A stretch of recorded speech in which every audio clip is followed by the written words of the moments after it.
For 10 years Ezra arrived at the library at 9 every morning, signed in, made his way to the reading corner, the low chairs, the faded world map carpet. He sat and opened his book and waited for the children who came in and sat down and looked at the books without knowing how to start. He never pushed, he waited until a child was clearly stuck, then leaned in and said, "That one's a tricky one. Shall I show you a trick?" The first was Amora, 7 years old, couldn't read a word. 6 weeks later she read an entire picture book aloud. When she finished he said, "There it is. Nobody can ever take that from you now."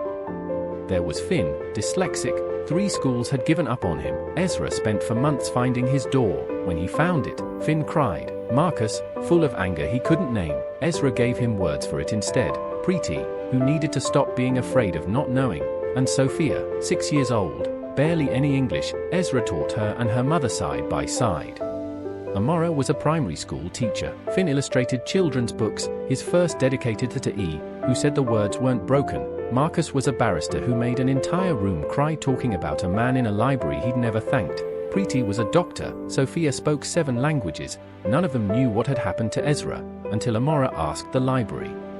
Ezra was still at the library, still in the same chair, 78 now. Still his canvas bag and his flask and his glasses on the cord. On a Thursday morning all 5 of them walked in together. He looked up. He recognized them all immediately, not from their faces but from the way they moved. He put his glasses on. He said, "Well, look at you all." The one more thing was a key. Marcus said, "We've been pooling money for 8 months. We found a flat, 12 minutes from here, warm, ground floor, morning light, rent covered for 3 years. We'd like you to have it." Ezra looked at the key, then at all of them. "You didn't have to do that, we know. That's rather the point." Then Amora put the card on the table. 31 children's names. 31 drawings of a man in a green coat. It said, "Thank you for the reading corner. We know about you now." Ezra looked at it for a long time, then he took his glasses off because he couldn't see through them anymore. "I just sat in the chair," Marcus said. "You sat in the chair for 10 years, and then he said nothing else." Ezra put his glasses back on. He looked at 31 drawings, and he smiled the widest smile any of them had ever seen on a human face.